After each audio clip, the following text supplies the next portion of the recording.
Assalamualaikum Bapak. Waalaikumsalam warahmatullahi wabarakatuh. Bagaimana kabarnya Bapak? Alhamdulillah sehat. Alhamdulillah sehat Bapak. Saya Eprina Ningsih, CGP Angkatan 11 Kabupaten Lampung Timur dari UPTD SD Negeri 3 Braja Harjosari.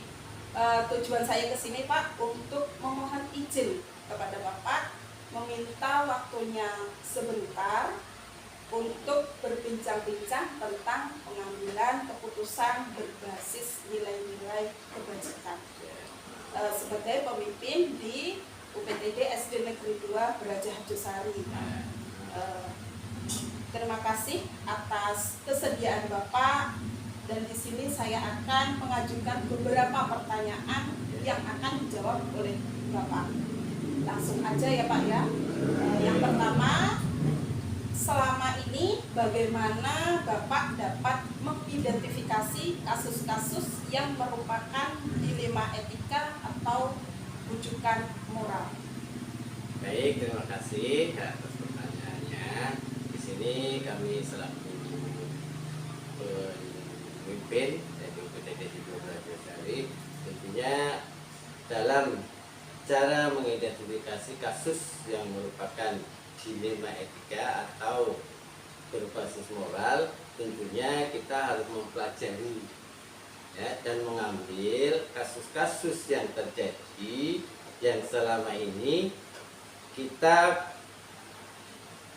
bisa laksanakan dalam mengambil keputusan. Semuanya itu harus berbasis yang kita gunakan sebagai tindak lanjut. Ya tentunya tidak bisa mendadak, kita harus punya kita lanjut untuk mengambil keputusan, dan itu kita laksanakan di dalam dilema etika maupun yang dilema etika dan moral, dan kita harus berpaling pada 3 prinsip ya, kita mempunyai 3 prinsip. Yang prinsip yang pertama itu tentang hasil akhirnya nanti kemana hasilnya, kemudian yang kedua berbasis potensi, kemudian yang ketiga adalah berbasis perilaku. Jadi semuanya itu nanti baru kita cari ya asal usulnya dan kita selesaikan permasalahannya. Berarti menggunakan 3 tadi Pak, Ya. 3 strategi. Kemudian yang kedua Pak, selama ini bagaimana Bapak menjalankan pengambilan keputusan di sekolah, terutama untuk kasus-kasus di mana ada 2 kepentingan yang sama-sama benar atau sama-sama mengandung nilai kebajikan Pak? Oke, terima kasih ya. Di dalam mengambil keputusan atau mengidentifikasi kasus-kasus yang merupakan dilema etika yang terjadi, itu dapat kita sebagai bahan untuk menindaklanjuti pengambilan keputusan dalam etika, merupakan sebuah situasi ya, sebuah situasi. Di dalam keduanya itu kita harus merupakan yang pertama kita selesaikan permasalahan dulu, permasalahan yang ada di sekolah itu. Jadi kalau misalkan tadi kita mengangkat tentang kantin, ya kita selesaikan dulu permasalahan di kantinnya itu. Mana kita tentunya tidak bisa kalau menjaman harus kantin yang merupakan mewah atau sehat, itu nggak bisa karena keadaan sekolah kita. Jadi kita harus mempersiapkan dengan keadaan yang seadanya, namun di situ menunjang tentang kebersihan dan kesehatan yang kita persiapkan, karena itu akan mempengaruhi tentang keadaan anak-anak. Jadi tentunya anak-anak harus kita persiapkan makanan yang sehat, tempat yang rapi, walaupun toh tidak harus mewah, bersih dan sebagainya. Terus di dalam itu juga kita menggunakan tentang mempertimbangkan dalam mengambil keputusan, misalnya tadi tentang kebersihan, kemudian tanggung jawab, terus kejujuran. Di dalam kantin tadi ya, kejujuran, tanggung jawab, terus rasa syukur dan berprinsip. Jadi kita di dalam kantin kita ada prinsip ya, prinsip jual beli dan sebagainya. Kemudian integritas, dan kita semuanya harus rasa saling memiliki. Jadi baik itu tukang kantin ataupun orang-orang yang ada di sekolahan, itu harus kita saling memiliki. Jadi tidak ala masa bodoh tukang kantin itu urusan kantin, jadi kita saling memiliki. Jadi kita bisa menjaga tentang kantin tersebut, baik itu kesehatannya maupun kerajinannya harus kita Intinya pokoknya kebersihan. kebersihan yang harus kita. Kemudian Pak, yang ketiga, langkah-langkah atau prosedur seperti apa yang biasa Bapak lakukan selama ini langkah atau prosedur yang biasanya dilakukan itu seperti apa, Pak? Nah, untuk mengenai langkah-langkah kegiatan yang kita laksanakan, misalkan yang pertama itu langkah yang pertama kita mengidentifikasi dulu, ya kita identifikasi dulu tentang keadaannya. Kemudian yang kedua adalah tentang informasi, ya tentang informasi. Jadi kita harus cari informasi. Kalau memang dia tadi tentang kantin, ya kantin, dia mau kita informasi kantin itu yang dijual apa. Kemudian cari solusinya. Jadi kalau misalkan dia menjual makanan yang kadaluarsa atau apa, ya kita cari solusinya gimana. Harus kita cari solusinya agar memang betul-betul yang ada di dunia itu berupa makanan yang berupa makanan yang sehat. Kemudian yang keempat itu kita pertimbangkan dan kita carikan solusinya, kita namanya. Yang kelima harus kita mencari alternatif. Kalau misalkan dia nanti tidak bisa menyediakan hal itu, ya kita cari alternatif yang lain. Kemudian yang keempat kita ambil tindakan atau keputusan. Kita ambil keputusan agar mereka bisa mempersiapkan atau bisa menjual apa yang ada di sekolah itu yang berupa makan-makan yang sehat. Jadi itu hal-hal yang harus kita perhatikan. Kemudian yang keempat, Pak, hal-hal apa saja yang selama ini Bapak anggap efektif dalam pengambilan keputusan pada kasus-kasus dilema etika? Hal-hal yang kita perhatikan atau yang kita ambil dalam mengambil keputusan dalam kegiatan itu, yang pertama adalah kita harus mempunyai prinsip. Yang pertama adalah prinsip yang bertindak lanjut. Itu tidak lanjut, jadi kita tidak hanya tinggal itu saja. Kemudian kita mempunyai prinsip yang baik dan yang benar. Dan kemudian yang kita adalah mempunyai prinsip penyelesaian dan permasalahan.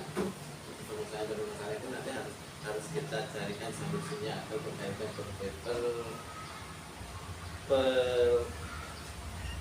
permasalahan itu bisa kita pecahkan.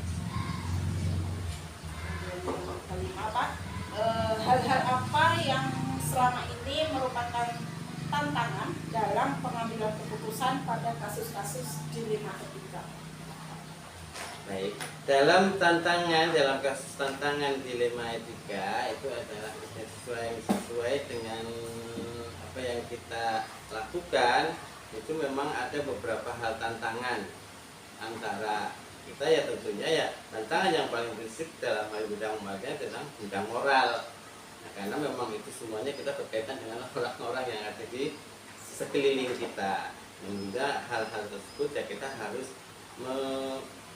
menghargai dan menghormati tentang apa yang mereka lakukan, dan kita harus memberikan solusi untuk jalan keluarnya. Kemudian yang keenam, apakah Bapak memiliki sebuah tata cara atau jadwal tertentu dalam sebuah penyelesaian kasus dilema etika? Kemudian apakah Bapak langsung menyelesaikan di tempat atau memiliki sebuah jadwal untuk menyelesaikannya? Bentuk atau prosedur seperti apa yang Bapak jalankan? Baik, kalau untuk jadwal itu saya rasa kami tidak ada jadwal, karena kami untuk permasalahan, ya di dalam menyelesaikan permasalahan itu, karena itu permasalahannya biasanya kita langsung selesaikan. Jadi di dalam itu biasanya permasalahan itu tergantung permasalahan. Kalau memang permasalahan itu bisa kita selesaikan, jadi langsung kita selesaikan. Namun kalau permasalahan itu nanti kita harus membutuhkan ya beberapa hal yang harus kita gunakan untuk menyelesaikan permasalahan, ya tentunya kita permasalahan itu tidak bisa langsung kita selesaikan. Jadi kita lihat dulu permasalahan yang ada di sekolah itu atau permasalahan yang terjadi, sehingga nanti kita bisa mengambil keputusan itu bisa sesuai dengan apa yang terjadi pada permasalahan tersebut. Kalau untuk masalah jadwal, ya kita tidak ada di dalam jadi cuma kita melihat ke permasalahan nanti suatu saat di mana terjadi permasalahan di situ kita selesaikan. Kalau memang tidak bisa kita selesaikan, ya kita undur dulu agar permasalahan itu bisa kita laksanakan dengan penuh kesadaran dan kehati-hatian, karena memang memutuskan sesuatu itu, dalam keputusan itu kita harus betul-betul memenuhi standar permasalahan, dan itu semuanya tidak bisa kita laksanakan dengan cara asal-asal aja. Yang ketujuh, adakah seseorang atau faktor-faktor apa yang selama ini mempermudah atau membantu Bapak dalam pengambilan keputusan dalam kasus-kasus dilema etika? Nah, terima kasih. Di dalam pengambilan kasus-kasus dilema etika, tentunya kita di sini tidak bisa mengambil keputusan tanpa bermusyawarah, karena di dalam sekolahan ini kan ada beberapa tenaga pengajar atau tenaga pendidik yang perlu kita libatkan dalam mengatasi kasus permasalahan itu. Makanya setiap ada kasus permasalahan, kita adakan musyawarah dulu, baru kita nanti satu hasil dari keputusan itu baru kita harus kita laksanakan dengan rasa penuh kesadaran dan tanggung jawab bersama yang ada di lingkungan sekolah kita. Terakhir Pak, dari semua hal yang telah disampaikan, pembelajaran apa yang dapat Bapak petik dari pengalaman Bapak mengambil keputusan dilema etika ini? Di dalam mengambil keputusan, di dalam apa tadi? Mengambil pengalaman Pak. Di dalam pengalaman yang kita dari selama ini, ya kita bisa mengambil dan menilai. Itu yang pertama nilai estetika, kemudian nilai yang kedua adalah nilai atau soft skill pada simpati dan kasih sayang. Jadi kita rasa saling menghormati. Kemudian yang kedua adalah rasa sosial dan rasa sosial. Kemudian yang keempat adalah dengan prinsip sosialisasi sosial. Jadi kita harus saling menjaga tentang apa yang selama ini terjadi dan selama ini yang harus kita putuskan, itu kita saling menjaga. Jadi menjaga antara orang yang bermasalah dengan kita, harus saling kita jaga biar tetap ada rasa silaturahminya terjadi di kekeluargaan. Terima kasih Pak atas waktunya dan berbagi pengalaman sebagai pemimpin dalam mengambil sebuah keputusan. Semoga kedepannya akan lebih baik buat Bapak untuk memimpin sekolah ini dan menjadi contoh bagi saya dalam mengambil sebuah keputusan berbasis nilai-nilai kebajikan. Sekali lagi saya ucapkan terima kasih buat Bapak yang sebesar-besarnya ya Pak ya. Saya akhiri. Wassalamualaikum warahmatullahi wabarakatuh. Waalaikumsalam warahmatullahi wabarakatuh. Mohon maaf kalau semuanya kurang memuaskan. Gak apa-apa Pak.